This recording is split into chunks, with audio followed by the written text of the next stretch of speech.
நாமம் பரிசுத்தப்படுவதாக. இன்றைக்கு விசேஷித்தமான நாள். அகில உலகம் முழுவதும் இந்த நாளை வெற்றியோடு ஜெயத்தோடு கொண்டாடி கொண்டிருக்கிறாங்க. நம்ம சென்னை பட்டணத்திலையும் பெரிய பெரிய மாநாடெல்லாம் போடுறாங்க. ஆமென். ஒரு பெரிய எழுப்புதல் தேசத்துல வரப்போகுது. அல்லேலூயா. கர்த்தருக்கு மகிமை. இந்த நாளில் செய்திக்கு நேராக நாம் கடந்து செல்வோம். இது ஒரு முக்கியமான நாள். ஆவியானவர், பரிசுத்த ஆவியானவர் ஊற்றப்பட்ட நாள். இது சரித்திரத்துல முக்கியம் வாய்ந்தது. பொதுவா யூதர்கள் 3 பண்டிகைகளை தான் சிறப்பா கொண்டாடுவாங்க. ஒண்ணு கூடார பண்டிகை, 2வது பஸ்கா பண்டிகை, 3வது பெந்தேகோஸ்தே திருவிழா. இந்த 3 பண்டிகைகளை அவங்க கொண்டாடுவாங்க. இந்த பஸ்கா பண்டிகைன்றதுதான் ஆண்டவராகிய இயேசு கிறிஸ்துவர் சிலுவையில அறைந்த அந்த நாள். அதுதான் பஸ்கா பண்டிகை. அதுல இருந்து 40 நாள் கழித்து ஆண்டவராகிய இயேசு கிறிஸ்து பரத்துக்கு போனார். அதாவது அந்த 40 நாள் அவர்கள் மீண்டுமாக இயேசு கிறிஸ்து 3ஆம் நாள் உயிரோடு எழுந்து சீஷர்களுக்கு தன்னை வெளிப்படுத்தி அவர் உயிரோடு இருக்கிறத திருஷ்டாந்தப்படுத்தி சீஷர்களை பலப்படுத்தினார். எதுக்காக பலப்படுத்தினார்? தேவனுடைய ராஜ்யத்துக்காக பலப்படுத்தி 40வது நாள் அவர் பரலோகத்துக்கு எடுத்துக்கொள்ளப்பட்டார். அந்த எடுத்துக்கொள்ளப்பட்ட பிறகு 10வது நாள், அதாவது அவரை குருசிபிகேஷன் பண்ணதுல இருந்து 50வது நாள் தான்.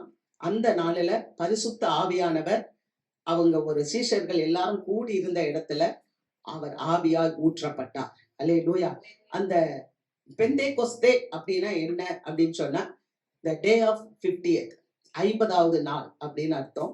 அது ஆவியானவர் ஊற்றப்பட்ட நாள். அல்லேலூயா. இந்த ஆவியானவர் ஊற்றப்பட வேண்டியது அவசியமா? ஆவியானவர் ஊற்றப்படும் போதுதான் இந்த ஆவியானவர் இருந்தாரா அப்படின்னு சொல்லி நமக்கு ஒரு கேள்வி எழலாம். ஆனால் ஆவியானவர் ஆரம்பத்துல இருந்தே இருக்கிறார். நீங்க ஆதியாகமம் புஸ்தகம் 2வது வசனத்தை வாசிங்க. ஆதியாகமம் 1வது அதிகாரம் 2வது வசனம். பூமியானது ஒழுங்கின்மையும் வெறுமையுமாய் இருந்தது, ஆழத்தின் மேல் இருள் இருந்தது, தேவ ஆவியானவர் ஜலத்தின் மேல் அசைவாடி கொண்டிருந்தார். ஆழத்துல இருள் இருந்ததாம். அந்த இருள்ல தேவ ஆவியானவர் இந்த ஜலத்தின் மேல் அசைவாடி கொண்டிருந்தார். அல்லேலூயா. அப்ப ஒரு ஒழுங்கின்மை, ஒரு வெறுமை காணப்பட்ட போதே பரிசுத்த ஆவியானவர் அசைவாடி கொண்டிருந்தார். அல்லேலூயா.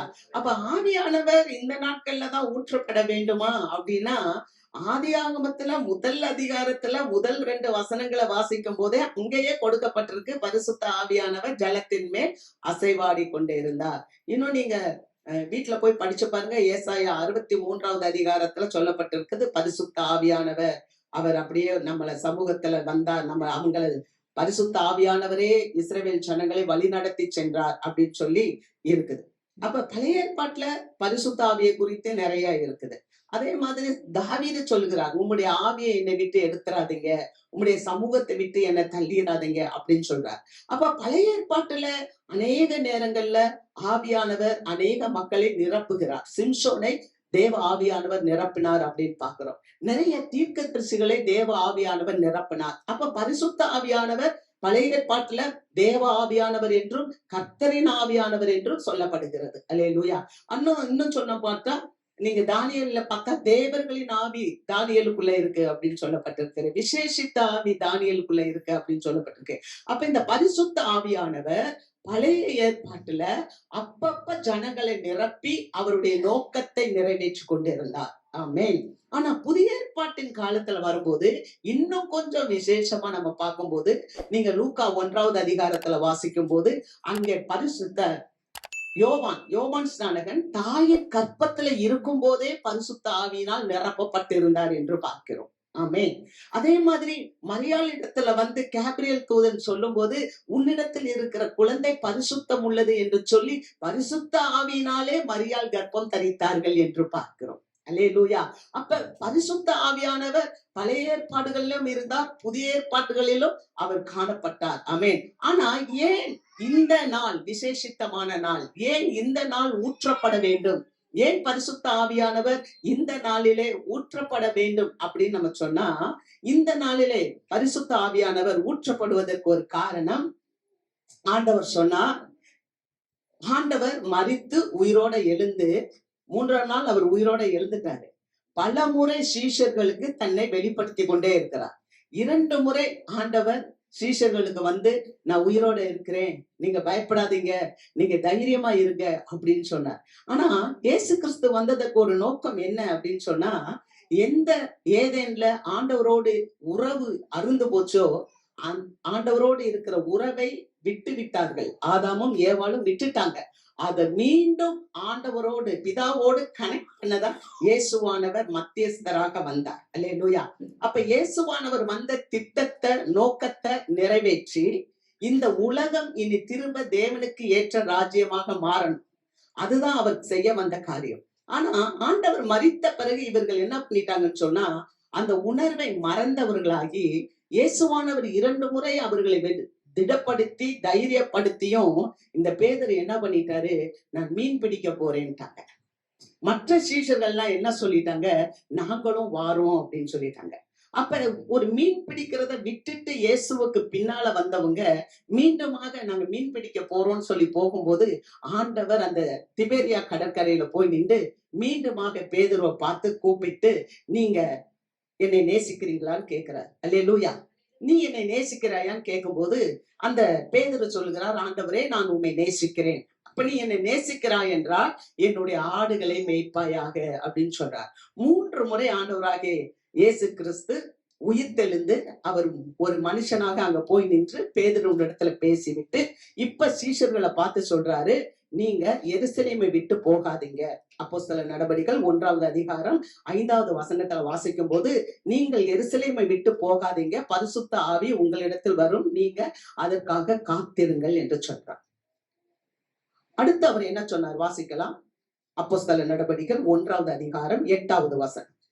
பரிசுத்த ஆவி உங்களிடத்தில் வரும்போது நீங்கள் பலன் அடைந்து எருசலேமிலும் யூதேயா முழுவதிலும் சமாரியாவிலும் பூமியின் கடைசி பரியந்தமும் எனக்கு சாட்சிகளாய் இருப்பீர்கள் என்றார். அல்லேலூயா.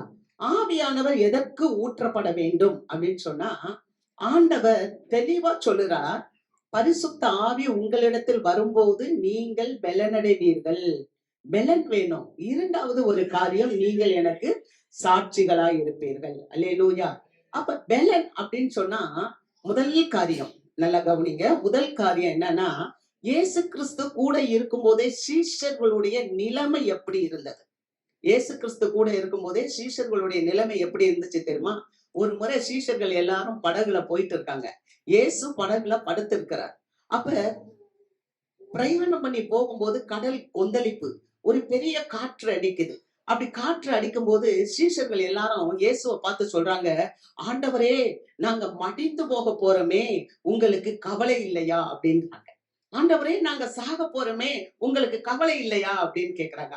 ஆனா இயேசுவானவர் அந்த படகுல தான் இருக்கிறார். ஆனா சீஷர்களுக்கு ஒரு பயம். அநேக நேரத்துல நம்முடைய வாழ்க்கையில பயம் இருக்குது இல்லையா? எதையாவது ஒன்ன குறிச்சு நம்ம பயந்து விடுகிறோம்.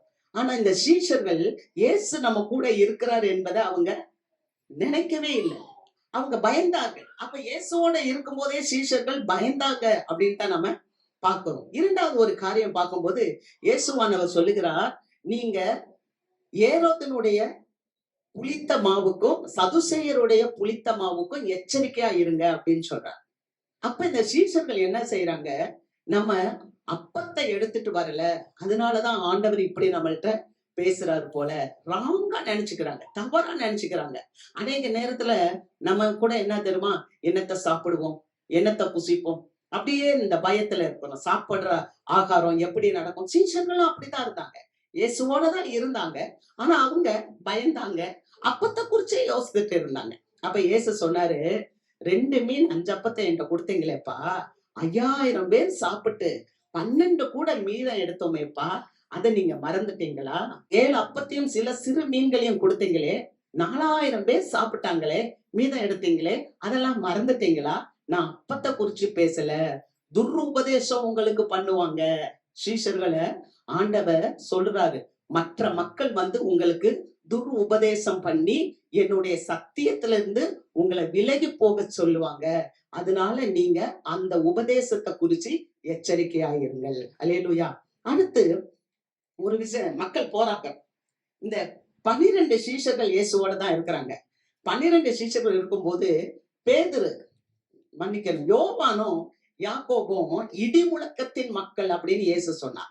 நல்லா அவங்க போல்டா இருப்பாங்க. அந்த யோவானுடைய அம்மா, அதாவது யாக்கோபுடைய அம்மாவும் யோவானுடைய அம்மாவும் வந்து ஏசாமிட்ட ஒரு நாள் வந்து ஒரு விண்ணப்பம் வைக்கிறாங்க. என்ன வைக்கிறாங்கன்னா, ஏசாமி, ஆண்டவரே, உம்முடைய மகிமையில என் மகன் வலது பக்கத்திலையும் இன்னொரு மகன் உம்முடைய இடது பக்கத்திலையும் இருக்கணும். சரிங்களா? ரெக்கமெண்டேஷன் பண்றாங்க. அப்ப சீஷர்கள் இயேசுவினுடைய அதிகாரத்தையும் இயேசுவினுடைய வல்லமையும் இயேசுவினுடைய தயவையும் இயேசுவினுடைய இரக்கத்தையும் உணர்ந்து கொள்ளாமல், இந்த அம்மா வந்து சொல்றாங்க, என் பையன் 2 பேரு, ஒருத்தன் உன் வலது பக்கத்துல இருக்கணும், ஒருத்தன் என் இடது பக்கத்துல இருக்கணும்னு சொல்லும் போது, இதை கேட்ட போது மற்ற 10 சீஷர்களும் எரிச்சல் ஆனார்கள் அப்படின்னு பாக்குறோம். அப்ப இயேசு கூட இருக்கிறாங்க. இவங்கெல்லாம் வந்து டிவோட்டிஸ் தான். இயேசுவை நம்பி நாங்க தான் சீஷர்கள், உங்களுக்காக நாங்க வர்றோம்னு சொல்லி மீன் பிடிக்கிற துறையை விட்டுட்டு வந்துட்டாங்க. இன்கம் டேக்ஸ் ஆபீஸ்ல வேலை பார்த்துட்டு இருந்த மத்தேயு அந்த ஆபீஸ் வேலையை, வருமான வரி துறையில இருந்த வேலையவே விட்டுட்டு இயேசுவுக்கு பின்னால வந்தவர் தான். இப்படி நிறைய பேர் வந்தாங்க. ஆனா வந்தவங்க கூட எப்படி இருந்தாங்கன்னா எரிச்சல் பட்டுட்டு தான் இருந்தாங்க. ஒரு விஷயம், இயேசு நடந்து போய்கிட்டே இருக்கிறாரு. போகும்போது அவரு எருசலேமுக்கு போகணும். போகும்போது சமாரியா தேசத்தை கடந்து போகணும். இந்த சமாரியா தேசத்துல இருக்க மக்கள் சொல்லிட்டாங்க, இயேசுவானவரே எங்க ஊருக்கு வரக்கூடாது, நீங்க எங்க பகுதியா வரக்கூடாதுன்னு சொல்லும் போது இந்த யோவானுக்கு கோபம் வருது. என்ன சொல்றாரு தெரியுமா? எலியாவை போல அக்கினியை இறக்கி இவங்களெல்லாம் அழிச்சிடலாமா? பாருங்க, இயேசுவோட கூட தான் இருந்தாங்க. ஆனா அவங்க சிந்தை எப்படி இருந்துச்சு? அவங்கள அழிச்சிடலாமா? அவங்கள கொன்னு விட்டுறலாமா? அப்ப ஆண்டவர் சொல்றாரு, நீங்க என்ன ஆவியை உடையவர்களா இருக்கிறீங்கப்பா. ஹல்லேலூயா. அப்ப சீஷர்களுடைய நிலைமை எப்படி இருந்துச்சுன்னா, அவங்க சிந்தை சரியில்லாம தான் இருந்துச்சு. ஆனா அவங்க இயேசுவோட இருந்தாங்க. 3 வருஷம் இயேசுவோட அவங்க இருக்கிறாங்க, இயேசுவோட சாப்பிடுறாங்க, எல்லாம் பண்றாங்க. ஆனா அவங்களுடைய சிந்தை சரியில்லாம இருக்கு. ஒரு முறை ஒரு பட்டணத்துக்கு அவங்க போறாங்க. அந்த இடத்துல ஒரு மனுஷன் ஆண்டவரை குறிச்சு பேசுறான். பேசி பேயெல்லாம் துரத்துறான். இத பார்த்த உடனே சீஷர்கள் சொல்றாங்க, அவன் உம்முடைய நாமத்தினாலே பிசாசுகள் எல்லாம் துரத்துறான், ஆனால் அவன் நம்ம கூட இல்ல, அதனால அவனை நாங்க தடுத்தோம் அப்படின்றாங்க. அப்ப இயேசு சொல்றா, ஏன்பா அவனை போய் தடுத்தீங்க? அவனை தடுக்காதீங்க. நமக்கு விரோதியா இராதவன் நம்ம கூட இருக்கிறான், அவனை தடுக்காதீங்க. இன்னைக்கு நிறைய பேர் பாத்தீங்கன்னா தடுப்பாங்க. அவங்க நம்ம கூட்டத்தை சேர்ந்தவங்க இல்ல, நம்ம டினாமினேஷனை சேர்ந்தவங்க இல்ல. பெருமை இருக்கும். டினாமினேஷன், அவங்க நம்ம வகுப்பை சேர்ந்தவங்க இல்ல, ஆனா அவங்க அதை செய்யறாங்க, அதை ஏத்துக்க கூடாது அப்படின்லாம் சொல்லுவாங்க. ஆனா ஆண்டவர் என்ன சொல்றாரு? No division. அங்க பிரிவினைக்கும் இடம் இல்ல, அங்க பெருமைக்கும் இடம் இல்லை. அல்லேலூயா. எல்லாரும் ஒன்று அப்படின்றத அவர் அநேக நேரத்துல காண்பித்து கொடுத்தார். அல்லேலூயா. அப்ப சீஷர்கள் இயேசுவோடு இருக்கும்போது அவர்கள் நிலை எப்படி காணப்பட்டதுன்னா, அவர்களுடைய நிலை மாம்சத்துக்கு உரியதாகத்தான் இருந்தது. ஆண்டவருடைய சிந்தையை அவர்கள் அறிந்து கொள்ளவில்லை. நம்ம வாசிக்கலாம், ரோமருக்கு எழுதின நிருபம் 8வது அதிகாரம் 5, 6 வசனம். அன்றியும் மாம்சத்தின்படி நடக்கிறவர்கள் மாம்சத்துக்குரியவைகளை சிந்திக்கிறார்கள், ஆவியின்படி நடக்கிறவர்கள் ஆவிக்குரியவைகளை சிந்திக்கிறார்கள். மாம்ச சிந்தை மரணம், ஆவியின் சிந்தையோ ஜீவனும் சமாதானமுமாம். மாம்சத்துக்கு உரியவர்கள் மாம்சத்தை தான் சிந்திக்கிறாங்க, ஆவிக்கு உரியவர்கள் ஆவிக்குரியவற்றை சிந்திக்கிறாங்க. மாம்ச சிந்தை மரணம், ஆவியின் சிந்தையோ ஜீவனும் சமாதானமும். பாருங்க, இந்த ஆவியானவர் எதற்கு ஊற்றப்பட வேண்டும் என்று சொன்னா, நம்மளுடைய சிந்தை சந்தோஷமா இருக்கணும். நம்மளுடைய சிந்தைன்னும் போது நம்மளுடைய எண்ணம். பாருங்க, ஒரு சின்ன குழந்தை இருக்கு. அந்த சின்ன குழந்தைகிட்ட ஒரு 1000 ரூபாய் தாளை எடுத்து கையில வச்சுக்கிட்டு, இந்த கையில ஒரு பெரிய பலூன் அத வச்சுக்கிட்டா அந்த சின்ன குழந்தை எதை எடுக்கும்னு நினைக்கிறீங்க? அந்த சின்ன குழந்தை 1000 ரூபாய் எடுக்காது, அந்த பலூனை தான் எடுக்கும். ஆமென். ஹல்லேலூயா. ஆண்டவருடைய பிள்ளைங்க ஒரு சிறு பிள்ளைய போல தேவனை ஏற்றுக்கொள்ள வேண்டுமா? அதனாலதான் இயேசுவானவர் எப்போதும் சீஷர்களை பார்க்கும்போது, சீஷர்கள் நம்மள யார் பெரியவர்? அவங்க கேட்கிறாங்க, ஆண்டவரே, நீங்க ஆண்டவர் போயிட்ட பிறகு நம்ம யார் பெரியவங்களா இருப்போம்? நம்ம நினைக்கிறோம்ல, நம்ம யார் பெரியவங்க, நீயா நானா? அந்த மாதிரியான அந்த மாம்சீக எண்ணங்கள் இருக்கக்கூடாது. ஆனா ஒரு குழந்தையோட எண்ணமாக இருக்க வேண்டும். அதனாலதான் ஆண்டவர் எப்போதும் ஒரு சின்ன பிள்ளையை தூக்கி முன்னால வச்சுட்டு, நீங்க இந்த சின்ன பிள்ளைய போல தேவனுடைய ராஜ்யத்தை ஏற்றுக்கொள்ளாவிட்டால் பரலோக ராஜ்யத்துல நீங்க பிரவேசிக்க மாட்டீங்க என்று நான் உங்களுக்கு சொல்லுகிறேன் என்று சொல்லுகிறார். அப்போ ஒரு நல்ல சிந்தை நமக்கு உருவாவதற்காகத்தான் ஆவியானவர் ஊற்றப்பட்டார். அல்லேலூயா. எப்படி இந்த சீஷர்கள் ஆண்டவரை மறந்துட்டு மீண்டும் அவர்கள் மீன்பிடி தொழிலுக்கு போய் பழைய நிலைமைக்கு போகிறாங்க. ஆனா இப்ப அவர்கள் அந்த நிலைமைக்கு போகக்கூடாது. மீண்டுமாக இயேசுவானவர் அவர்களோடு வாழ வேண்டும். அவர்கள் இயேசு மரித்து விட்டார் என்று அந்த சீஷர்கள் நினைக்க கூடாது. இயேசு அவர்களோடு வாழ வேண்டும் என்பதற்காக அவர் பரலோகத்துக்கு போய் இந்த நாளிலே பரிசுத்த ஆவியை ஊற்றினார் என்று பார்க்கிறோம். அல்லேலூயா. ஆக முதல் காரியம், சீஷர்களுடைய நிலைமை இப்படி மாம்ச சிந்தையிலேயே காணப்பட்டது. இரண்டாவது ஒரு காரியம், எதற்காக ஆவியானவர் ஊற்றப்பட்டார்? இரண்டாவது எதற்கு ஊற்றப்பட்டார்னா, உள்ளார்ந்த ஆத்துமாவில, உள்ளார்ந்த மனசுல, உள்ளார்ந்த மனிதனில் அவர்கள் பலமடைய வேண்டும். ஆமென். இரண்டாவது காரியம், கிறிஸ்தவர்கள், ஆண்டவரை அறிந்து கொண்டவர்கள், விசுவாசிகள் எப்படி பலனடைய வேணுமா? உள்ளார்ந்த மனுஷனில் பலனடைய வேண்டும். வாசிக்கலாம். எபேசியர் புஸ்தகம் 3வது அதிகாரம் 16-17. நீங்கள் அவருடைய ஆவியினாலே உள்ளான மனுஷனின் வல்லமையாய் பலப்படவும், விசுவாசத்தினாலே கிறிஸ்து உங்கள் இருதயங்களில் வாசமாய் இருக்கவும், நீங்கள் அன்பிலே வேரூன்றி நிலை பெற்றவர்களாகி. நம்மளுடைய சிந்தை புதுப்பிக்கப்பட வேண்டுமானால், நம்மளுடைய சிந்தை, நம்முடைய எண்ணங்கள் புதுப்பிக்கப்பட வேண்டுமானால், உள்ளார்ந்த மனிதன்ல நாம் பலனடைய வேண்டும். உள்ள நம்ம மனசு இருக்கு பாத்தீங்களா? இன்னைக்கு நம்ம சரீரத்துக்காக எதையோ சாப்பிடுறோம். ஒரு பூஸ்ட் குடிச்சிடறோம், அல்லது ஒரு ஹார்லிக்ஸ் குடிக்கிறோம், அல்லதுனா ஒரு என்ஷூர் குடிக்கிறோம். ஏதாவது சாப்பிட்டு சரீரத்தை வலிமையாக்குறோம். ஆனால் இந்த சரீரம் அது ஒண்ணுமே செய்ய முடியாது. ஆனா நம்மளுடைய உள்ளார்ந்த மனுஷன் பலம் மிக்கவனாய் இருக்க வேண்டும். அதனாலதான் ஆண்டவர் அநேக நேரத்தில் சொல்லுகிறார், ஆபத்து காலத்தில் நீ சோர்ந்து போவாயானால் உன் பலன் குறுகினதா இருக்கும். அப்ப இந்த பலம், இந்த ஆத்மாவில நம்மளுடைய உள்ளார்ந்த மனிதன் பலமடையணும். நம்மளுடைய சிந்தை, எண்ணங்கள் புதுப்பிக்கப்படணும். அதனாலதான் அவர் சொல்றாரு, விசுவாசத்தினாலே கிறிஸ்து உங்கள் இருதயங்களில் வாசமா இருக்கிறார். அல்லேலூயா. ஒருவேளை இந்த சீஷர்கள், இயேசுவானவர் எங்க கூட இருந்தாரு, 33 ஆண்டுகள் எங்க இந்த உலகத்துல வாழ்ந்தாரு, 3 வருஷம் எங்க கூட இருந்தாரு, இப்ப அவர் செத்து போயிட்டாரு அப்படின்னு நினைச்சிடக்கூடாது. இயேசுவானவர் போனாலும் இயேசுவானவருடைய பணிகளை தொடர்ந்து செய்யும்படிக்குத்தான் சீஷர்கள் அழைக்கப்பட்டார்கள். ஆகவே நான் உங்களை திக்கற்றவர்களாக விடேன், உங்கள் இருதயம் கலங்காது இருப்பதாக நான் உங்களிடத்தில் வருவேன் என்று ஆண்டவர் சொன்னார். ஒவ்வொரு தேவ பிள்ளைகளுடைய வாழ்க்கையிலும் நம்ம மாம்சத்துல பயந்து போயிடக்கூடாது. சில தேவைகள் இருக்கும்போது, சில காரியங்கள் இருக்கும்போது மாம்சம் வெளியே வந்துடக்கூடாது. அல்லேலூயா. குடும்பத்துல கூட சில நேரங்கள்ல பணம் இல்லைன்னு சொன்ன உடனே நம்ம என்ன பண்ணிடுறோம்? நம்ம முகம் மாறிடுது. பணம் இல்லையா, கணவன் முகம் மாறிடுது. பணம் இல்லையா, மனைவியுடைய முகம் மாறிடுது. பணம் இல்லையா, பிள்ளைகளுடைய முகம் மாறிடுது. ஆனா பணம் அல்ல, நம்மளுடைய உள்ளார்ந்த மனிதன் பலப்படுவார் என்றால் கர்த்தர் நமக்காக கூட இருக்கிறார்ன்றது எண்ணம் இருக்கும்போது அந்த பிள்ளை சத்துவத்துல நிற்கும். ஆமென். அல்லேலூயா. இன்னைக்கு பிரதானமா குடும்பங்கள்ல பாவங்கள் பெருகிறதுக்கு காரணமே என்னன்னா பணம் தான். அநேக குடும்பங்கள் பிரிந்து போகிறதுக்கு காரணம் என்ன அப்படின்னு சொன்னா பணம் தான். இன்னைக்கு அநேக காரியங்கள் மாறி போறதுக்கு காரணம் என்ன அப்படின்னு சொன்னா இந்த உலகத்தினுடைய காரியங்களை உற்று நோக்கிறதுனாலதான். ஆனா ஒரு தேவ பிள்ளை ஆண்டவரோடு கூட ஐக்கியம் கொள்ளும் என்றால், ஆண்டவர் எனக்குள்ள இருக்கிறார், அவர் எனக்கு பெரிய காரியத்தை செய்வார், எனக்கு ஜீவன் கொடுத்திருக்கிறார், எனக்கு சுகம் கொடுத்திருக்கிறார், எனக்கு பாதுகாப்பு கொடுத்திருக்கிறார், எனக்கு ஆரோக்கியம் கொடுத்திருக்கிறார். இதெல்லாம் பணம் கொடுக்க முடியாது. எத்தனையோ லட்சக்கணக்குல ஆஸ்பத்திரியில போய் செலவு செய்யறாங்க. ஆனா எவ்வளவு பேர் சுகமடையாமல் இருக்கிறத நம்ம பார்க்கிறோம். ஆனா இப்படிப்பட்ட ஆரோக்கியம், இப்படிப்பட்டதான சுகம், இப்படிப்பட்டதான நன்மைகள், ஆசீர்வாதங்கள் யார் கொடுக்கிறா? பாதுகாப்பை யார் கொடுக்கிறா? நல்ல இரவுல தூங்கி எழுந்திருக்கிறோம், இதெல்லாம் தெய்வம். எப்படி? ஆண்டவர் நம்ம கூட இருக்கிறார்ப்பா. இந்த நம்பிக்கை சீஷர்களுக்கு வர வேண்டும். அதனாலதான் அவர் சொல்றார், விசுவாசத்தினாலே உங்க இருதயத்துல நீங்க எப்படி இருக்கணும்னு சொன்னா, நான் உங்களுக்குள்ள இருக்கிறேன். அல்லேலூயா.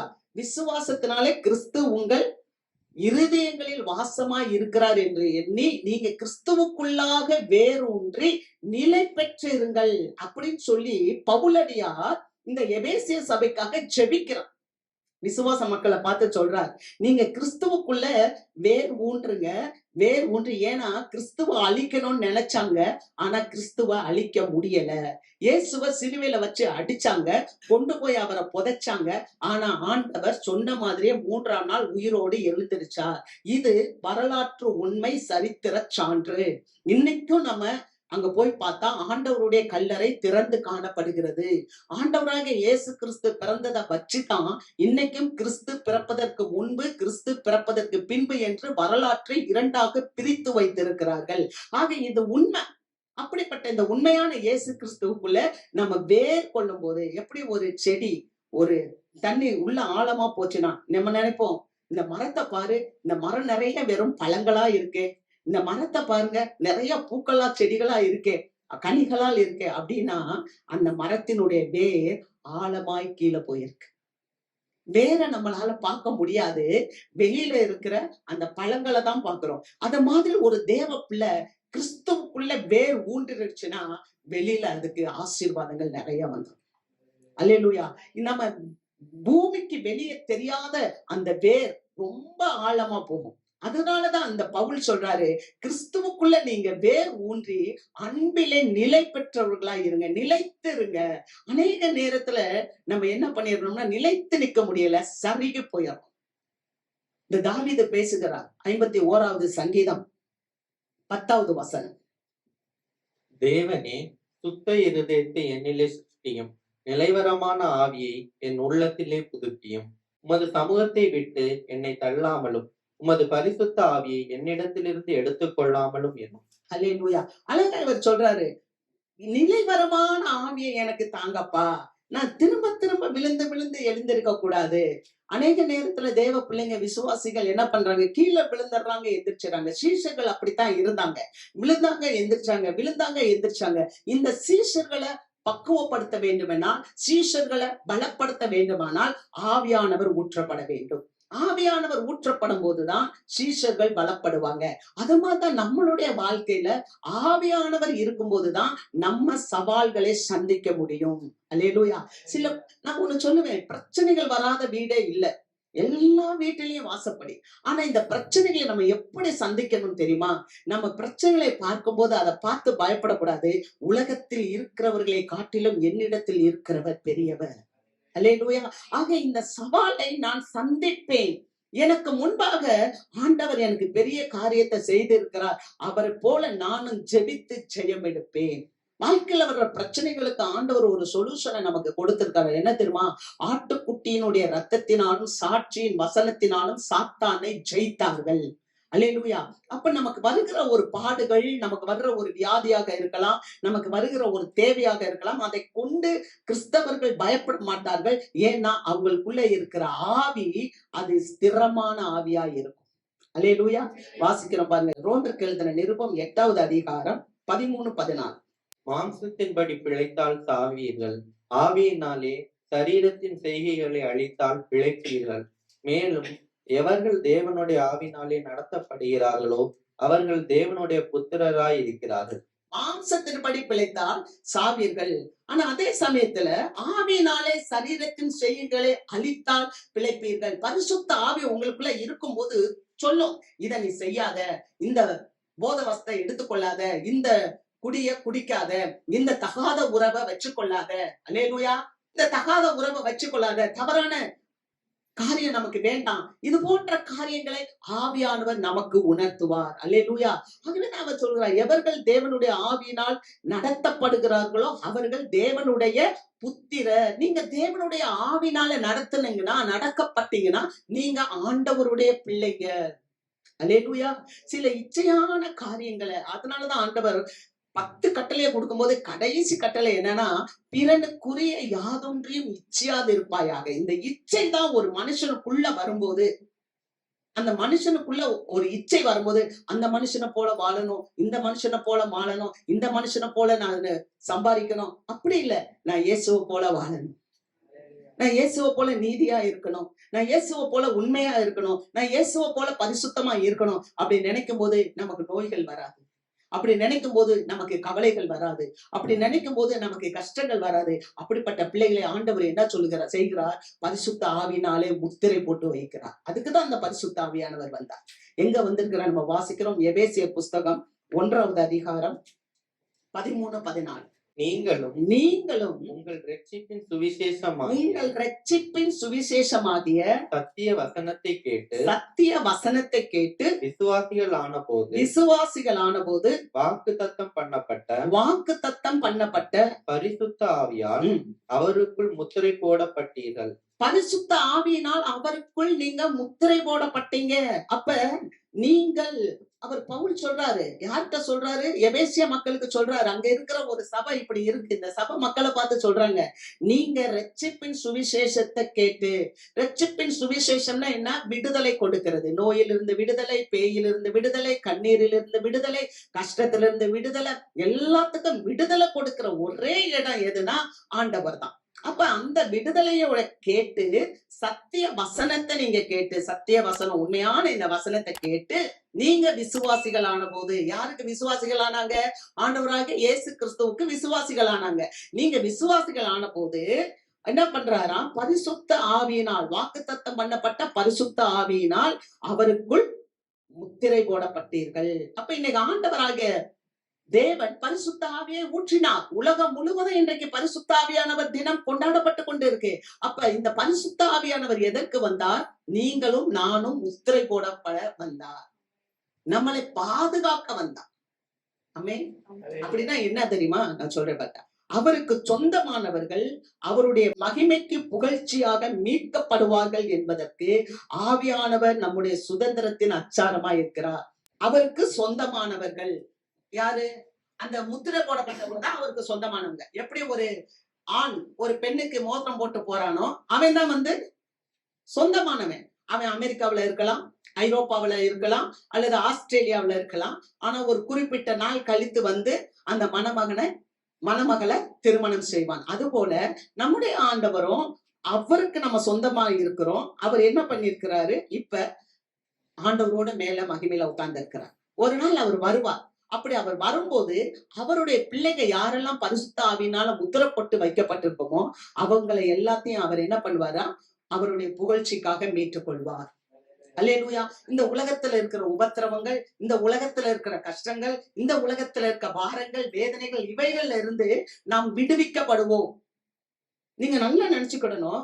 ஆண்டவர் 2 காரியத்தை சொல்றார். ஒண்ணு, தேவ பிள்ளைகளுக்கு எவ்வளவு கஷ்டம் வருதோ அந்த கஷ்டத்துல திராணிக்கு மேல தேவன் நம்மளை சோதிக்க மாட்டார்.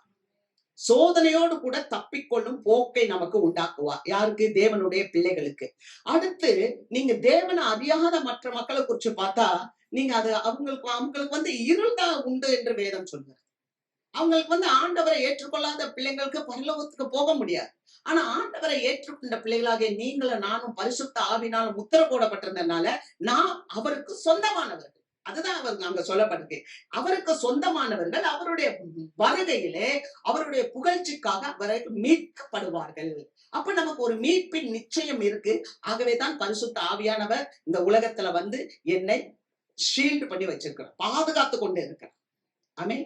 பரிசுத்த ஆவியானவர் நமக்கு பாதுகாப்பு கொடுக்கிறவர். எப்படி பாதுகாப்பு கொடுக்கிறவர்? 3வது காரியத்தை பார்க்கிறோம் பாருங்க. அந்த ஆவி என்ன ஆவியா? வாசிக்கலாம். சங்கீதம் 143:10. உமக்கு பிரியமானதை செய்ய எனக்கு போதித்தருளும். நீரே என் தேவன். உம்முடைய நல்ல ஆவி என்னை செம்மையான வழியிலே நடத்துவாராக. இந்த ஆவியானவர் எப்படிப்பட்ட ஆவியானவர்? முதலாவது, சீஷர்களுடைய நிலைமை எப்படின்னு பார்த்தோம். 2வது, ஆவியானவர் எதற்கு ஊற்றப்பட்டார்? உள்ளார்ந்த மனிதன் பலப்பட வேண்டும். 3வது, இந்த ஆவியானவர் நல்ல ஆவி என்று சொல்லப்பட்டிருக்கு. நல்ல ஆவி. ஆமென். அல்லேலூயா. ஒரு பிள்ளை கிறிஸ்துவுக்குள்ள வந்துருச்சுன்னா அதுக்கப்புறம் அது தீமையான செயலுக்கு போகாது. ஆமென். ஒரு தவற திரும்ப போய் அது செய்யாது. உலகத்துல ஒரு பழமொழி சொல்லுவாங்க, நாய் தன் கக்கினதை நக்கும் என்று. வேதத்துல அந்த வார்த்தை இருக்கு. அடுத்து வேதத்துல ஒரு வார்த்தை இருக்கு, பன்றிகளுக்கு முன்னால முத்துக்களை போடாத. அப்ப ஒரு சில மக்கள்லாம் இருக்கிறாங்க வெளியில, ஆனா தேவ பிள்ளைகளாகிய உங்களுக்கும் எனக்கும் ஆண்டவர் என்ன சொல்றாருன்னா, நல்ல ஆவியை கொடுத்திருக்கிறேன், நான் உங்களை செம்மையான வழியில நடத்துவேன். அல்லேலூயா. அப்ப தேவன் நம்மள செம்மையான வழியில நடத்துகிறவர் தான். நம்ம தான் பக்கத்து விசுவாசி சரியில்லை, அடுத்த விசுவாசி சரியில்லை, எதிர்த்த விசுவாசி சரியில்லைன்னு நினைக்கிறோம். ஆனா நம்ம பக்கத்திலயும் எதிர்த்தாப்புலயும் இருக்கிற விசுவாசியை விட்டுட்டு நம்மள நாமே செம்மையான வழியில நடக்க ஒப்பு கொடுக்க வேண்டும். அல்லேலூயா. அந்த ஆவி நல்ல ஆவி என்று சொல்லப்பட்டிருக்கு. வாசிக்கலாம் எபேசியர் புஸ்தகம் 4வது அதிகாரம் 23வது வசனம். உங்கள் உள்ளத்திலே புதிதான ஆவி உள்ளவர்களாகி உங்க உள்ளத்திலே புதிதான ஆவி உள்ளவர்களாகி மெய்யான நீதியிலும் பரிசுத்தத்திலும் தேவனுடைய சாயலாக சிருஷ்டிக்கப்பட்ட புதிய மனுஷனை தரித்துக் கொள்ளுங்கள். அப்ப தேவனுடைய சாயலாய் சிருஷ்டிக்கப்பட்ட புதிய மனுஷனை தரித்து கொள்ளுங்க. அப்ப இந்த நல்ல ஆவி என்ன தெரியுமா? இந்த நல்ல ஆவிதான் ஒரு புதிய ஆவி. இப்ப நான் ஒரு புதிய ஆவிக்குள்ள வந்துட்டேன். நம்ம போறோம், வீட்டுல போய் குளிக்கிறோம். குளிக்கும் போது குளிச்சுட்டு திரும்ப அதே அழுக்கு ட்ரெஸ் எடுத்து போட்டு வர மாட்டோம். அதுக்கப்புறம் நம்ம என்ன ஆயிடுவோம், வேற ட்ரெஸ், புது ட்ரெஸ் எடுத்து நம்ம போட்டுக்கிடுவோம். அந்த அழுக்க வஸ்திரத்தை துவைக்க எடுத்து போட்டுருவோம். அது மாதிரிதான் ஆண்டவருக்குள்ள ஒரு விசுவாசி வந்த போது அந்த பிள்ளைக்குள்ள என்ன ஆயிடுச்சுன்னா, பழைய ஆவி இல்ல, பழைய காரியங்கள் இல்ல, எல்லாம் புதுசாயிருது. வேதம் சொல்லுது இல்லையா, ஒருவன் கிறிஸ்துவுக்குள் இருந்தால் அவன் புதிய சிருஷ்டியா இருக்கிறான், பழையவைகள் எல்லாம் ஒளிந்து போயின, எல்லாம் புதிதாயின. அப்ப அந்த புதிய ஆவி வரும்போது நம்ம என்ன ஆயிடுவோம்னா, கிறிஸ்துவின் சாயலை தரித்துக் கொள்கிறோம். அல்லேலூயா. புதிய சிருஷ்டி ஆகிறோம். அதனாலதான் அங்க வசனங்கள் நிறைய இருக்கு. நீங்க எபேசியர் 4:25 அவர் சொல்றாரு, அவனவன் பிறனோடு பொய் பேசாத, மெய் பேசுன்றார். அன்றியும் நாம் ஒருவருக்கொருவர் அவயவங்களா இருக்கிறபடியா பொய்யை கரைந்து மெய் பேசுங்கன்றார். 2வது சொல்றாரு, நீங்க கோபம் கொண்டாலும் பாவம் செய்யாதீங்க, உங்க எரிச்சல் தனிய கடவுது. பாத்தீங்களா? அப்ப இந்த புதிய ஆவி வந்துருச்சுன்னா, ஆவியானவர் உள்ளாந்த மனுஷனை பலப்படுத்துவது மாத்திரமல்ல, செம்மையான வழியில நம்மளை நடத்துவார். அல்லேலூயா. அவருடைய நல்ல ஆவி நம்மள செம்மையான வழியில, என்ன தெரியுமா, மெய் பேசு, உண்மையை பேசு, கோபப்படாத, எரிச்சல் படாத, அடுத்து பாரு, பிசாசுக்கு இடம் கொடாத, திருடாத, குறைச்சல் உள்ளவனுக்கு கொடு, கைகளினால் வேலை செய்ய, கெட்ட வார்த்தை பேசாத. அல்லேலூயா. அல்லேலூயா. இதெல்லாம் நீங்க வீட்டுல இன்னைக்கு போய் வாசித்து பாருங்க. எபேசியர் 4வது அதிகாரத்தை வாசித்து பாருங்க. கெட்ட வார்த்தை பேசக்கூடாது, நல்ல பக்தி விருத்திக்கு ஏதுவான நல்ல வார்த்தை இருந்தா அதை மாத்திரமே மற்றவங்களுக்காக பேசுங்க. 30வது வசனம் சொல்லுது, அன்றியும் நீங்கள் மீட்கப்படும் நாளுக்கென்று முத்திரையாக பெற்ற தேவனுடைய பரிசுத்த ஆவியை துக்கப்படுத்தாதீங்க. அப்ப ஆவியானவர் நம்மள பரிசுத்த ஆவினால ஷீல்டு பண்ணி வச்சிருக்காரு. அந்த ஆவியை நம்ம என்ன பண்ணக்கூடாது, துக்கப்படுத்திடக்கூடாது. அல்லேலூயா. சகல விதமான கசப்பு, அடுத்த வசனம், சகல விதமான கசப்பு, கோபம், மூர்க்கம், கூக்குரல், தூஷணம், மற்ற எந்த துர்க்குணமும் உங்களை விட்டு நீங்க கடவுது. வருகிற ஒருவருக்கொருவர் தயவாயும் மன உருக்கமாயும் இருந்து கிறிஸ்துவுக்குள் தேவன் உங்களுக்கு மன்னித்தது போல நீங்களும் ஒருவரை ஒருவர் மன்னியுங்கள். முடிஞ்சு போச்சு. நம்மள ஒருத்தர் நம்ம மன்னிக்க ஆரம்பிச்சிட்டோம்னா, கசப்பு இல்லாம, கோபம் இல்லாம, தூஷணம் இல்லாம நம்ம வாழ கற்றுக்கொள்ளணும். இதுக்குதான் பரிசுத்த ஆவியானவர் வந்தார். அல்லேலூயா. பரிசுத்த ஆவியானவர் உள்ளார்ந்த மனிதனை புதுப்பிக்கிறதற்காகவும் உள்ளார்ந்த மனிதனை பலப்படுத்துறதற்காகவும் வந்தார். அதனாலதான் ஆண்டவர் சொல்றாரு, பிரியமானவனே, உன் ஆத்துமா வாழ்வது போல நீ எல்லாவற்றிலும் வாழ்ந்து சுகமாயிரு. ஆண்டவர் நமக்கு எப்படி இருக்கிறார் தெரியுமா? நல்ல ஆவியானவர் என்னை செம்மையான வழியில நடத்துவார் அப்படின்னா, இந்த ரோமர்ல சொல்றதுக்கு, ரோமர் புஸ்தகம் 8வது அதிகாரம் 15வது வசனம், அந்தபடி திரும்பவும் பயப்படுகிறதற்கு நீங்கள் அடிமைத்தனத்தின் ஆவியை பெறாமல் அப்பா பிதாவே என்று கூப்பிட பண்ணுகிற புத்திர சுவிகாரத்தின் ஆவியை பெற்றீர்கள். இந்த ஆவி என்ன ஆவி தெரியுமா? புத்திர சுவிகாரம். அல்லேலூயா. நமக்கு நம்ம அப்பா ஏசப்பா நம்மள பிள்ளையா சுவிகாரம் எடுத்திருக்கிறார். அல்லேலூயா. நம்ம பயப்பட வேண்டாம். நம்ம பயப்படுறதுக்கு நமக்கு அடிமைத்தன ஆவி இல்லை. ஒரு விமானம் அமெரிக்க தேசத்துல இருந்து இந்தியாவுக்கு வந்துகிட்டு இருந்துச்சு. அப்படி வரும்போது அந்த விமானத்துல ஒரு கோளாறு ஏற்பட்டு பயங்கரமா அந்த விமானம் ஆடுது, ஷேக் ஆகுது. அது இன்னும் கொஞ்ச நேரத்துல கீழே விழுந்துறது போல இருக்குது. அந்த விமானம் இங்கிட்ட அங்கிட்ட ஆடி நிலை கொள்ளும் போது அதுக்குள்ள இருக்கிற எல்லா பேசஞ்சர்ஸும் இங்கிட்ட அங்கிட்ட அசைந்து ஆடி பயந்து ரொம்ப டென்ஷனா இருக்காங்க. அப்போ ஒரே ஒரு சின்ன பிள்ளை அங்க உள்ள உட்காந்துருக்கு. அந்த பிள்ளை உட்காந்துட்டு கூலா அது கையில வச்சுட்டு ஒரு கேம் விளையாண்டுகிட்டே இருக்கா. அப்ப அந்த பிள்ளை பக்கத்துல இருக்கிற அந்த நபர் பார்த்து கேட்டாரு, ஏமா இந்த விமானம் விழப்போகுதுன்றாங்க, எல்லாரும் பயப்படுறாங்க, இவ்வளவு ஷேக் ஆகுது, ஆடுது, உனக்கு கொஞ்சம் கூட பயம் இல்லையா? நீ பாட்டுக்கு உட்காந்து கேம் விளையாண்டுகிட்டு இருக்கேமா அப்படின்னு சொல்லும்போது அந்த பொண்ணு சொன்னாலாம், அந்த விமானத்தை ஓட்டுறவர் எங்க அப்பா, மண்டே விழ மாட்டேன். அல்லேலூயா. பெத்த புள்ள உள்ள இருக்கும்போது அப்பா விமானத்தை விட்டுருவாரா? அந்த பொண்ணுக்கு அவ்வளவு ஒரு கான்பிடன்ஸ் இருந்துச்சு, ஒரு நம்பிக்கை இருந்துச்சு. என்னன்னா, விமானத்தை எங்க அப்பா ஓட்டுறாரு, விட்டுற மாட்டாரு, நான் இங்க உட்கார்ந்துருக்கேன். நம்ம வாழ்க்கையில நம்ம அநேக நேரத்துல பயப்படுறோம். ஆனா நம்மளுடைய அப்பா நம்மள சுவிகார புத்திரர் எடுத்திருக்கிறார். நாமெல்லாம் அவருடைய பிள்ளைங்க. அல்லேலூயா. அவர் நம்மளை தத்தெடுத்திருக்கிறார் பிள்ளைகளாக. அவருடைய நாமத்தின் மேல் விசுவாசம் உள்ளவர்களால் அவரை ஏற்றுக்கொண்டவர்கள் எத்தனை பேர்களோ அத்தனை பேர்களும் அவருடைய பிள்ளைகளாகும்படி அவர்களுக்கு அதிகாரம் கொடுத்திருக்கிறார். நமக்கு ஒரு அதிகாரம் இருக்கு. என்ன தெரியுமா? வானத்தையும் பூமியும் உண்டாக்கின சர்வ வலிமை உள்ள தேவன் என்னுடைய தகப்பன். அப்படி ஒரு சிந்தை நமக்குள்ள வரும்போது நமக்கு பயம் வருமா? நமக்கு பயம் வருமா? இந்த அந்த சராசரங்களை உண்டாக்கினவர் என்னுடைய தகப்பன். அந்த சிந்தைய புதுப்பிக்கணும். அதனாலதான் அவர் சொல்றாரு, மாம்ச சிந்தை மரணம், ஆவி சிந்தையோ ஜீவனும் சமாதானம். நான் எப்போதும் நான் ஆவிக்குள்ள இருக்கும்போது நான் என் தகப்பன் யார் என்பதை நான் அறிவேன். அல்லேலூயா. என் தகப்பன் யார் என்பதை நான் அறிவேன். என்னை உண்டாக்கினவர் யார் என்பதை நான் அறிவேன். என்னை உருவாக்கினவர் யார் என்பதை அறிவேன். ஏன்னா என்னுடைய தகப்பனாக அவர் இருக்கிறார். அவர் புத்திர சுவிகாரத்தின் ஆவியை எனக்கு கொடுத்திருக்கிறார். அல்லேலூயா. ரோமர் 8:16. நாம் தேவனுடைய பிள்ளைகளாய் இருக்கிறோம் என்று நாம் தேவனுடைய பிள்ளைகளாய் இருக்கிறோம் என்று ஆவியானவர் தாமே நம்முடைய ஆவியுடனே கூட சாட்சி கொடுக்கிறார். நாம் தேவனுடைய பிள்ளைகளா இருக்கிறோம்ன்றதை யார் சாட்சி கொடுக்கிறா? ஆவியானவர் தான் சாட்சி கொடுக்கிறார். அல்லேலூயா. ஏன்னா அந்த பரிசுத்த ஆவி என் உள்ளத்துக்குள்ள இருக்கும்போது, ஏமா நீ பயப்படாத, உனக்குள்ள நான் இருக்கிறேன். என் பக்கத்தில் 1000 பேரும் என் வலதுபுறத்தில் 10,000 பேரும் விழுந்தாலும் அது என்னை அணுகாது. என் கண்களால் மாத்திரம் நான் அதை பார்ப்பேன், துன்மார்க்கிற்கு வரும் பலனை காண்பேன். ஆமென். அப்ப ஆண்டவர் எனக்குள்ள இருந்தாருன்னா அவரே எனக்குள்ள சொல்வார், நான் பரிசுத்தாவி உனக்குள்ள இருக்கிறேன், நான் நல்ல ஆவி உனக்குள்ள இருக்கேன், நான் உனக்காக யுத்தம் செய்வேன். அல்லேலூயா. நம்மளை செம்மையான வழியில நடத்துகிறவர். அல்லேலூயா. அங்க அடுத்து அவர் அந்த ஆவி இன்னொன்னு என்னன்னா, ஒண்ணு சுவிகாரத்தின் ஆவின்னு பாக்குறோம், இரண்டாவது அது சத்திய ஆவி. யோவான் 15:26. பிதாவினிடத்திலிருந்து நான் உங்களுக்கு அனுப்ப போகிறவரும் பிதாவினிடத்திலிருந்து புறப்படுகிறவரும் ஆகிய சத்திய ஆவியான தேற்றரவாளர் வரும்போது அவர் என்னை குறித்து சாட்சி கொடுப்பார். அல்லேலூயா. இதுதான் அன்னைக்கு நடந்துச்சு. சத்திய ஆவியானவர் வரும்போது நீங்க என்ன பண்ணுவீங்கன்னா, ஆண்டவரை குறிச்சு, தேற்றரவாளர் வரும்போது தேவனை குறித்து சாட்சி கொடுப்பீங்க. ஆமென். இப்ப இந்த சீஷர்கள் ஆண்டவரை விட்டு பின்னால போய் மீன் பிடிக்கலாம் போனாங்க.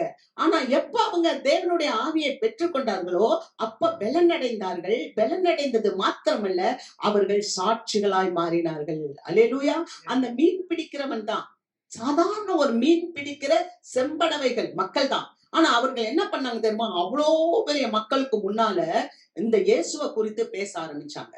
நீங்க இந்த இயேசுவை கொலை செய்தீங்க, இந்த இயேசு நன்மை செய்தார், ஆனா நீங்க கொலை செஞ்சீங்க, பிதாவானவர் அவரை எழுப்பினார், இதுக்கு நாங்க சாட்சிகள். அல்லேலூயா. ஆக இன்னைக்கு விசுவாச மக்கள் தேவனுக்கு சாட்சியா இருக்க அழைக்கப்பட்டிருக்கோம். இந்த காரியம் தான் அன்னைக்கு நடந்துச்சு. ஆவியானவர் ஊற்றப்பட்ட போது எல்லாரும் வெவ்வேறான பாஷைகள்ல பேசுறாங்க. எப்படி பேசுறாங்க? அக்னிமயமான நாவுகள் அவங்க நாவுல இருக்குது. அது அப்படியே எல்லார் மேல இருந்த அந்நிய பாஷைகள். அவங்க தங்களுடைய மக்கள் அங்க கூடி இருக்கிற மக்கள் அத பாக்குறாங்க, அவங்க பாஷையில பேசுறாங்க. பாதி பேர் சொல்றாங்க, இவர்கள் மது கொண்டு இருக்கிறார்கள், குடிச்சு வெறிச்சு இருக்கிறாங்க அப்படின்னு சொல்றாங்க. ஒரு சிலர் எல்லாம் சொல்றாங்க, இது என்னமாய் முடியுமோ?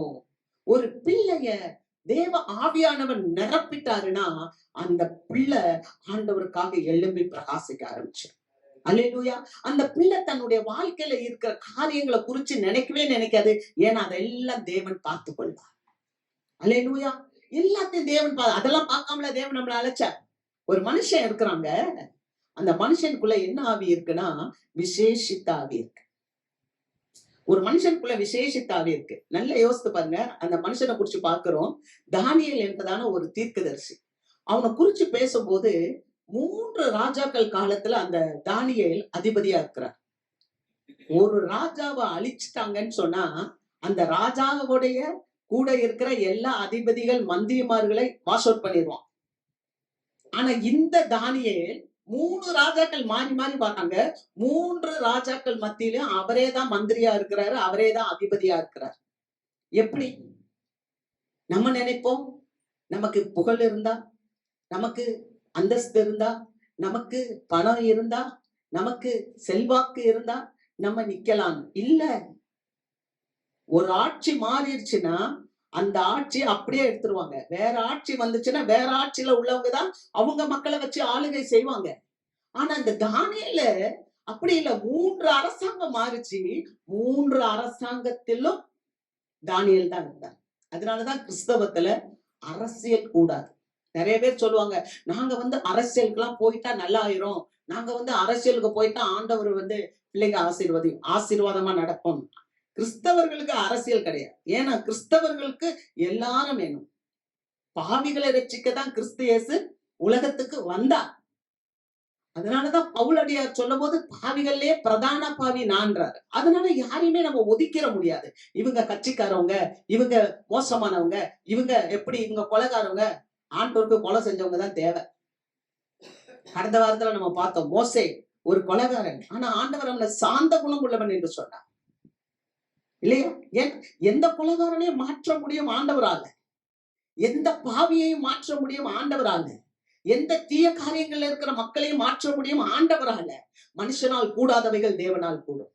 ஏன் வியாதி மட்டும்தான் நீங்குமா? பிசாசுகள் மட்டும்தான் பயப்படுமா? மனிதனையும் மாற்றக்கூடிய சக்தி ஆண்டவர் இருக்கிறார். அதனாலதான் இயேசுவன் அவர் தன்னுடைய ஜீவனை கொடுத்தார், அவருடைய ரத்தத்தை சிந்தினார். அல்லேலூயா. ஆக இந்த மனுஷனுக்குள்ள ஒரு விசேஷித்த ஆவி. அந்த வார்த்தையை நம்ம படிப்போம். தானியேல் 5வது அதிகாரம் 11-12. உம்முடைய ராஜ்யத்திலே ஒரு புருஷன் இருக்கிறான், அவனுக்குள் பரிசுத்த தேவர்களுடைய ஆவி இருக்கிறது. உம்முடைய பிதாவின் நாட்களில் வெளிச்சமும் விவேகமும் தேவர்களின் ஞானத்துக்கு ஒத்த ஞானமும் அவனிடத்தில் காணப்பட்டது. ஆகையால் உம்முடைய பிதாவாகிய நேபுகாத் நேச்சார் என்னும் ராஜாவானவர் அவனை சாஸ்திரிகளுக்கும் ஜோசியருக்கும் கல்தேயருக்கும் குறி சொல்லுகிறவர்களுக்கும் அதிபதியாக வைத்தார். ராஜாவினால் பெல்தேஷாத்சார் என்னும் பெயரிடப்பட்ட அந்த தானியேலுக்குள் சொப்பனங்களை வியர்த்தி பண்ணுகிறதும் புதை பொருட்களை வெளிப்படுத்துகிறதும் கருகலானவைகளை தெளிவிக்கிறதுமான அறிவும் புத்தியும் விசேஷித்த ஆவியும் உண்டென்று காணப்பட்டது. இப்போதும் தானியேல் அழைக்கப்படட்டும், அவன் அர்த்தத்தை வெளிப்படுத்துவான் என்றாள். அல்லேலூயா. நேபுகாத் நேச்சாருடைய மகன், இப்ப நேபுகாத் நேச்சார் இறந்து போயிட்டாரு. பாபிலோன் ராஜா, மிகப்பெரிய ராஜா, பண்டைய அரசு, பாபிலோனிய அரசு. அதுல இவர் மிகப்பெரிய, எப்படி பார்வோன் எகிப்துல ஒரு பெரிய மனுஷனா தன்னை வெளிப்படுத்தினாரோ, ஒரு தெய்வத்துக்கு ஒத்து பார்வோன் வெளிப்படுத்தினார் தன்னை. ஆண்டவரை குறிச்சு சொல்லும் போது ஆண்டவரா அது யாருன்னு கேட்டாரு. அது மாதிரி இவரும் நேபுகாத் நேச்சாரும் ஒரு பயங்கரமான ஒரு பெரிய மனிதர். அந்த அரசர் இறந்து போயிட்டாரு. அரசருடைய ஸ்தானத்துல யார் வந்துட்டாங்கன்னா அவங்க மகன் வந்துட்டாங்க. அந்த மகன் ஒரு தீய செயலை செஞ்சுட்டு இருக்கிறாரு. என்ன செஞ்சுட்டு இருக்கிறாரு? அவரு தேவாலயத்துல இருக்கிற பாத்திரங்கள் எல்லாம் எடுத்து கொண்டாந்து வச்சுட்டு அவருடைய வைப்பாட்டிகள், மறுமனையாட்டிகள் எல்லாரும் உட்காந்து அதுல எல்லாரும் மதுவை ஊத்தி எல்லாரும் குடிச்சுக்கிட்டு இருக்காங்க. இப்படிப்பட்ட சூழ்நிலையில ஒரு விரல் உறுப்பு செவத்துல எழுதும் போது அதுக்கு மெனே தெக்கேல் உப்பாசின் அப்படின்னு ஒரு விரல் உறுப்பு எழுதுறத அந்த ராஜா பாக்குறான். பார்க்கும்போது அதனுடைய அர்த்தம் தெரிய மாட்டேங்குது. அப்ப கேக்குறான், ஜோசியரை கூப்பிடுறான். அங்க இருக்கிற எல்லா குறி சொல்லுகிறவங்க, எல்லா சாஸ்திரிகள், பிரபுக்கள் எல்லாரும் வர்றாங்க. யாருக்குமே அதை வியாக்கியானம் பண்ண தெரியல. அப்ப நேபுகாத் நேச்சாருடைய மனைவி ஒரு அம்மா சொல்றாங்க, மகனே உங்க அப்பா காலத்துல இப்படிதான் ஒருத்தன் இருந்தான், அவன் இப்பவும் இருக்கான். அவன் எப்படிப்பட்டவன் தெரியுமா? அவனுக்குள்ள தேவர்களின் ஆவி இருக்குது. அவன் காரியங்களை விவரித்து சொல்லுகிறவன். அல்லேலூயா. அந்த வசனம் அப்படி அழகா இருக்கு பாருங்க. சொப்பனங்களை வியர்த்தி பண்ணுகிறதும் புதை பொருட்களை வெளிப்படுத்துகிறதும் கருகலானவைகளை தெளிவிக்கிறதுமான அறிவும் புத்தியும் விசேஷித்த ஆவியும் உண்டென்று காணப்பட்டது. அவனை நீ அழைத்து வா, அவன் அர்த்தத்தை வெளிப்படுத்துவான். அப்ப நல்லா கவனிங்க. இன்னைக்கு எல்லாரும் நம்ம என்ன நினைக்கிறோம்? எனக்கு பெரிய பணம் வந்துடணும், காசு வந்துடணும், எனக்கு அது வேணும். ஆனா நீங்க ஞானத்தை கேட்டீங்கன்னா, நீங்க புத்திய கேட்டீங்கன்னா, இந்த தானியேல் ஞானத்தையும் புத்தியையும் கேட்டு இருந்ததுனால 3 ராஜாக்கள் காலத்துல அவர்தான் அதிபதியா இருந்தார். அவர்தான் பிரைம் மினிஸ்டரா இருந்தார். அவரு 17 வயசுல சிறைபிடிக்கப்பட்டு போனார். ஆனா 95 வயது வரைக்கும், 95, 98 வயது வரைக்கும் அந்த பாபிலோனிய தேசத்துல மிகப்பெரிய அதிகாரத்துல இருந்தார். அப்ப அவர் எதை கேட்டாரு? அவருக்குள்ள என்ன இருந்துச்சு? ஞானம் இருந்துச்சு, புத்தி இருந்துச்சு, விசேஷித்த ஆவி இருந்துச்சு. அந்த ஆவி அவரை ஆசீர்வதிச்சுச்சு. அந்த ஆவி அவரை உயர்த்துச்சு. அவர் அந்த ராஜா முன்னால நிக்கும் போது அந்த ராஜா சொல்றாரு, என்னுடைய இந்த காரியத்துக்கு, இந்த எழுத்துக்கு நீ விளக்கம் சொல்லிட்டேன்னு சொன்னா உனக்கு நான் சரப்பணி கொடுப்பேன், தங்க நகைகள் எல்லாம் கொடுத்து உன்னை தேசத்துல 3ஆம் பகுதியில உன்னை உட்கார வைக்கிறேன்னு சொல்றாரு. அப்படி சொல்லும் போது அவர் சொல்றாரு பாருங்க 16, தானியேல் 5:16, பொருளை வெளிப்படுத்தவும் கருகலானவைகளை தெரிவிக்கவும் உன்னாலே கூடும் என்று உன்னை குறித்து கேள்விப்பட்டேன். இப்பொழுதும் நீ அந்த எழுத்தை வாசிக்கவும் அதன் அர்த்தத்தை எனக்கு தெரிவிக்கவும் உன்னாலே கூடுமானால் நீ இரத்தாம்பரமும் கழுத்திலே பொற்சர பணியும் தரிப்பிக்கப்பட்டு ராஜ்யத்திலே 3ஆம் அதிபதியாய் இருப்பாய். உனக்கு நான் இரத்தாம்பரம் தருவேன், உன் கழுத்துல பொற்சரப்பணியை நான் தரிப்பித்து உன்னை என் தேசத்துல 3ஆவது அதிபதியா உயர்த்துவேன்னு சொல்லும் போது அந்த தானியேல் என்ன சொல்றாரு பாருங்க. அதுதாங்க விசேஷித்த ஆவி, அதுதான் தேவர்களின் ஆவி. அவர் சொல்றான், அப்பொழுது தானியேல் ராஜா சமூகத்தில் பிரதியுத்தரமாக, உம்முடைய வெகுமானங்களே உம்மிடத்திலே இருக்கட்டும், உம்முடைய பரிசுகளை வேறொருவனுக்கு கொடும். இந்த எழுத்தை நான் ராஜாவுக்கு வாசித்து இதன் அர்த்தத்தை தெரிவிப்பேன். நீ எனக்கு கொடுக்கிற வெகுமானத்தை நீயே வச்சுக்கோ, நீ எனக்கு கொடுக்கிற பரிசை வேற யாருக்காவது கொடு, ஆனா நான் இந்த எழுத்தோடைய அர்த்தத்தை உனக்கு சொல்லுறேன். அல்லேலூயா. சொல்லிட்டு சொல்றாரு, எந்த மனுஷனும் பெருமையோடு இருக்க முடியாது, எந்த மனுஷனும் அகம்பாவமா இருக்க முடியாது. அப்படி ஒரு பெருமை பிடிச்சவர் தாண்டா உங்க அப்பா. இந்த அரசனை பார்த்து சொல்றாரு, உங்க அப்பா நேபுகாத்நேச்சார் பெருமை பிடிச்சவரா இருந்தாரு, அதனால ஆண்டவர் அவரை என்ன பண்ணிட்டாருன்னா, வாசிக்கிறேன், ராஜாவே, உன்னதமான தேவன் உம்முடைய பிதாவாகிய நேபுகாத்நேச்சாருக்கு, அதாவது இந்த பெல்ஷாத்சாருடைய அப்பா நேபுகாத்நேச்சார், அவருக்கு ராஜ்யத்தையும் மகத்துவத்தையும் கனத்தையும் மகிமையையும் கொடுத்தார். அவருக்கு கொடுக்கப்பட்ட மகத்துவத்தினாலே சகல ஜனங்களும் ஜாதியாரும் பாஷைக்காரரும் அவருக்கு முன்பாக நடுங்கி பயந்திருந்தார்கள். தமக்கு சித்தமானவனை கொன்று போடுவார், தமக்கு சித்தமானவனை உயிரோடு வைப்பார், தமக்கு சித்தமானவனை உயர்த்துவார், தமக்கு சித்தமானவனை தாழ்த்துவார். அந்த ராஜா எப்படி இருந்தாரு? அவங்க அப்பா யாரெல்லாம் உயர்த்தணுமோ உயர்த்துவாரு, யாரெல்லாம் தாழ்த்தணுமோ தாழ்த்துவாரு, யாரெல்லாம் கொல்லணுமோ கொன்றுவாரு, யாரெல்லாம் உயிரோட வைக்கணுமோ உயிரோட, ஒரு சர்வாதிகாரியா இருந்திருக்கிறார். நிறைய ஆட்சிகள் இருக்குது, நம்ம நிறைய பார்த்திருக்கோம். ஹிட்லர், இடியமின், இவங்களெல்லாம் நீங்க கேள்விப்பட்டிருப்பீங்க. அவங்கெல்லாம் ரொம்ப சர்வாதிகாரிகள். பெண்கள் எல்லாம் ரொம்ப கொடுமைப்படினாங்க, ரொம்ப மோசமா தேசத்தை நடத்துவாங்க. ஒரு பயங்கரமான பனிஷ்மெண்ட் கொடுப்பாங்க. நீங்க நினைக்க கூடாது, சாதாரணமா ஹிட்லர்லாம் எவ்வளவோ யூதர்களை கூட்டமா வச்சு கொலை செஞ்சார், பல லட்சக்கணக்கானவர்களை கொலை செய்தார். ஆனா கடைசியில் அவர் முடிவு என்ன தெரியுமா? அவரே அவரை சுட்டு செத்துக்கிட்டார்.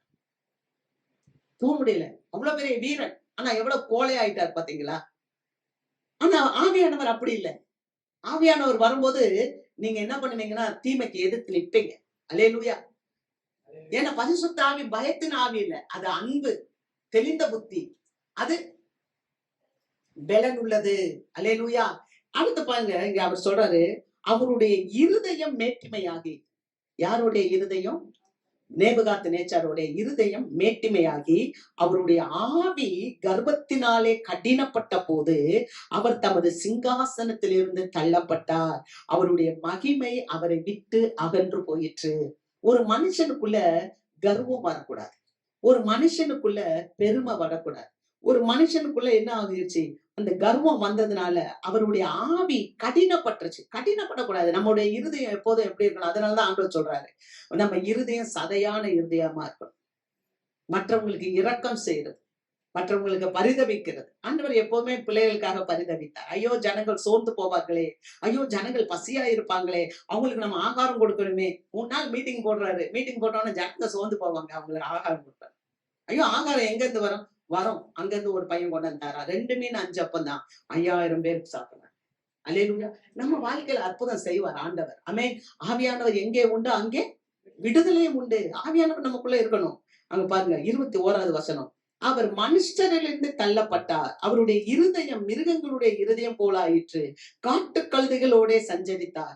உன்னதமான தேவன் மனுஷரின் ராஜ்யத்திலே ஆளுகை செய்து தமக்கு சித்தமானவைகளை அவர் மேல் அதிகாரமாக்குகிறார் என்று அவர் உணர்ந்து கொள்ளும் மட்டும் மாடுகளைப் போல புல்லை மேய்ந்தார். அவருடைய சரீரம் ஆகாயத்து பணியிலே நனைந்தது. அவருடைய குமாரனாகிய பெல்சாத்சார் என்னும் நீரோ வென்றால் இதையெல்லாம் அறிந்திருந்தோம், உமது இருதயத்தை தாழ்த்தாமல். பாத்தீங்களா? ஏப்பா இதெல்லாம் நீ அறிஞ்சிருக்க. உங்க அப்பா எப்படியெல்லாம் இருந்தார், உங்க அப்பா எப்படி மாட்ட போல மாறினா. ஒரு நாள் இந்த ராஜா மேல போய் நின்னாரு. மேல போய் நின்னுட்டு அழகா பாபிலோனை பார்த்தாரு. தொங்கு தோட்டங்கள். பாபிலோன்ல என்ன இருக்குதுன்னா தொங்கு தோட்டம். உலக அதிசயங்கள்ல ஒண்ணு தொங்கு தோட்டம். அப்ப இதெல்லாம் பார்த்துட்டு அவர் சொன்னாரு, இது என்னுடைய பெயர் பிரஸ்தாபத்துக்காக நான் கட்டின மகிமையான பாபிலோன் அல்லவா. நம்ம எதை கட்டினாலும் தேவனுக்காக கட்டணும். அல்லேலூயா. அதனாலதான் வேதம் சொல்லுது, நீங்க எதை செய்தாலும் கர்த்தருக்கென்று செய்யுங்க. எதை செஞ்சாலும் நீங்க உங்க பிள்ளைங்க கர்த்தர்க்கூடியவர்கள், உங்களுடைய உடைமைகள் கர்த்தர்க்கூடியது. ஆமென். நீங்க பெற்றிருக்கிற ஆசீர்வாதங்கள் கர்த்தர்க்கூடியது, நீங்க கர்த்தர்க்கூடியது. அதை நம்ம நினைக்கணும். ஆனா இந்த மனுஷன் போய் அப்படியே தன்னுடைய கர்வத்தினால எனக்கு ஆட்சி இருக்கு, எனக்கு அதிகாரம் இருக்கு, நான் அதனால அப்படியே சர்வாதிகாரியா நிப்பேன்னு சொல்லிட்டு அப்படி மாடியில போய் நின்னுட்டு சொன்னாரு, இது நான் கட்டின மகா பாபிலோன் அல்லவா. உடனே என்ன செஞ்சுட்டா தெரியுமா? மாடா மாறிட்டார். சரித்திர உண்மை. மாடா மாறிட்டாரு. 7 வருஷம் புல்ல சாப்பிடுறாரு, பனியிலையும் வெயிலையும் நிக்கிறாரு. அதத்தான் இப்ப சொல்றாரு தானியேல், நீ உங்க அப்பா இப்படி எல்லாம் இருந்ததை நீ பாத்தியே, இதெல்லாம் பார்த்தோம் நீ என்ன பண்ணல, உன் மனச தாழ்த்தாம இருக்கிற, நீ இப்படி தப்பு பண்ற, அதனால அந்த சுவரில் அந்த எழுத்து எழுதுது. நீ தராசில வைக்கும் போது குறை காணப்பட்டான். நம்ம செய்கிற நல்ல செயல்கள் தீய செயல்கள் எதுனாலும் ஆவியானவர் அதை நிறுத்து பார்ப்பார். அல்லேலூயா. அப்படி நிறுத்து பார்க்கும்போது நம்ம குறையா காணப்படக்கூடாது. ஆமென். அப்ப சரி, இப்ப இதுல என்ன சொல்ல வர்றாரு ஆண்டவர்? ஒரு மனுஷனுக்குள்ள தேவனுடைய ஆவி இருக்குமானால், ஒரு மனுஷனுக்குள்ள விசேஷித்த ஆவி இருக்குமானால், அந்த மனுஷன் எந்த இடத்திலும் உயர்த்தப்படுவான். 1 தெசலோனிக்கேயர் புஸ்தகம் 5வது அதிகாரம் 19வது வசனம். ஆவியை அவித்து போடாதிருங்கள். ஆவியை அவித்து போடாதிருங்கள். தீர்க்க தரிசனங்களை அற்பமா எண்ணாது. தீர்க்க தரிசனங்களை அற்பமா எண்ணாதிருங்கள். எல்லாவற்றையும் சோதித்து பார்த்து நலமானதை பிடித்துக் கொள்ளுங்க. அல்லேலூயா. எல்லாத்தையும் நீங்க சோதித்து பாருங்க. நீங்க ஆண்டவர் சொல்றாரு, ஆவியை அவிச்சு போகக்கூடாது. பரிசுத்த ஆவினால் நம்மளும் முத்திர பண்ணப்பட்டிருக்கோம். அந்த நல்ல ஆவியானவர், தூய்மையான ஆவியானவர் நமக்குள் வாசம் பண்ணுகிறார். இந்த நமக்குள் வாசம் பண்ணும்போது ஆவியை அவிக்க கூடாதான். எப்படி? இப்ப நெருப்பு எரியுது, நெருப்பு எரிஞ்சுட்டே இருக்கிற நெருப்பு திடீர்னு பாத்தீங்கன்னா அப்படியே சாம்பலா நீர்த்து போகும். என்னாச்சு? அவிஞ்சு போயிருக்கு. அப்ப ஏன் சாம்பல் வந்துச்சு? ஏன் நெருப்பு எரியாம இருந்துச்சு? அப்ப அதை கவனிக்கல. அது மாதிரி நம்மளும் ஆவியானவர் உள்ள இருக்கான்னு அசட்டையா விட்டுறக்கூடாது. ஆவியானவரை நம்ம எப்போதும் எரிய வச்சுக்கிட்டே இருக்கணும். பரிசுத்த ஆவி நம்ம இருதயத்துல அக்னியா எப்போதும் ஜெபத்தோடும் ஆராதனையோடும் துதியோடும் ஒரு தேவ பிள்ளை இருக்கணும். அப்படி இருக்கும்போதுதான் அந்த அக்னி உள்ள அவியாம இருக்கும். இல்லாட்டினா பாவம் அது மேல விழுந்து அந்த நெருப்பு என்னவாயிரும்? அவிந்து போயிரும். அதனாலதான் பவுல் சொல்றாரு, ஆவிய அவித்து போடாதீங்க. அடுத்து தீர்க்க தரிசனங்களை அற்பமா எண்ணாதீங்க. சொல்லப்பட்ட வார்த்தைகள் எல்லாம் தீர்க்க தரிசன வார்த்தைகள், இதெல்லாம் அற்பமா எண்ணாதீங்க. அடுத்து சொல்றாரு, நீங்க இதை எல்லாத்தையும் சோதிச்சு பாருங்க. சோதித்து பார்த்து நலமானதை பற்றி கொள்ளுங்கள். அல்லேலூயா. ஆக இன்னைக்கு ஆண்டவர் நம்மோட பேசியிருக்கிறார். சீஷர்களுடைய நிலைமை எப்படி இருந்தது, அதுக்கப்புறம் சீஷர்கள் எப்படி மாறினார்கள், அதுக்கப்புறம் தான் திருச்சபை கட்டப்பட்டது. அல்லேலூயா. பரிசுத்த ஆவியானவர் ஊற்றப்பட்ட போது, பரிசுத்த ஆவியினால் நிரப்பப்பட்ட போதுதான் ஆதி சபை உண்டானது. அப்ப சபை என்றால் என்ன தெரியுமா? எந்த ஒரு மனுஷன் ஆவியினால நிரப்பப்படுறாங்களோ அவங்கதான் சபை. சர்ச்சுக்குள்ள வந்துட்டு கவலைப்பட்டா அது சபை இல்ல, பரிசுத்தாவி இல்ல அவங்க கிட்ட. சர்ச்சுக்குள்ள வந்துட்டு தூங்கிட்டே இருந்தா அது சபை இல்ல, பரிசுத்தாவி அவங்கள்ட்ட இல்ல. சர்ச்சுக்குள்ள வந்துட்டு நம்ம எதையாவது யோசித்துட்டு எழுப்புதல் இல்லாம இருந்தா அதுவும் சபை இல்ல. அப்ப ஆவியானவர் எங்கே உண்டோ அங்கே விடுதலை உண்டு. அதனாலதான் என்னை பலப்படுத்துகிற கிறிஸ்து இயேசுவினாலே எல்லாவற்றையும் செய்ய எனக்கு பலன் உண்டு. என்ன பலப்படுத்துறவர் யார்? I can do. Amen. Hallelujah. அப்பதான் நீங்க அந்த ஆவியில நிக்கும் போதுதான் ஒரு பலவீனம் வருதா, ஒரு சுகவீனம் வருதா, ஒரு பிரச்சனையில மாட்டிக்கிட்டீங்களா, உங்களால எந்திரிச்சு முன்னேற முடியும். ஆமென். எது என்னை சேதப்படுத்த முடியாது. நான் சரியாத்தான் வந்தேன், பாதை தவறிட்டேன், நான் கீழே விழுந்துட்டேன், ஆனால் நான் வீழ்ந்தே கிடக்க மாட்டேன், எழுந்திருப்பேன். அல்லேலூயா. நான் நடந்தேன்ப்பா, தெரியாம போச்சு, வாழைப்பழம் சறுக்கி விட்டுருச்சு, கீழே விழுந்துட்டேன், ஆனா நான் வீழ்ந்தே கிடக்க மாட்டேன், எழுந்திருப்பேன். அல்லேலூயா. நம்மளுடைய வாழ்க்கையில ஏதாவது ஒரு இடத்துல நம்ம வீழ்ந்து போகலாம், ஏன்னா மனுஷிகம் தான். ஆனால் இந்த மாம்சத்தை மாற்றுவதற்கு ஆவியானவர் இன்றைக்கும் இருக்கிறார். உலகத்தின் முடிவு பரியந்தம் சகல நாட்களிலும் நான் உங்களோடு கூட இருக்கிறேன் என்று சொன்னார். அல்லேலூயா. கர்த்தருக்கு மகிமை. நாம் அப்படியே எழுந்திருப்போம்.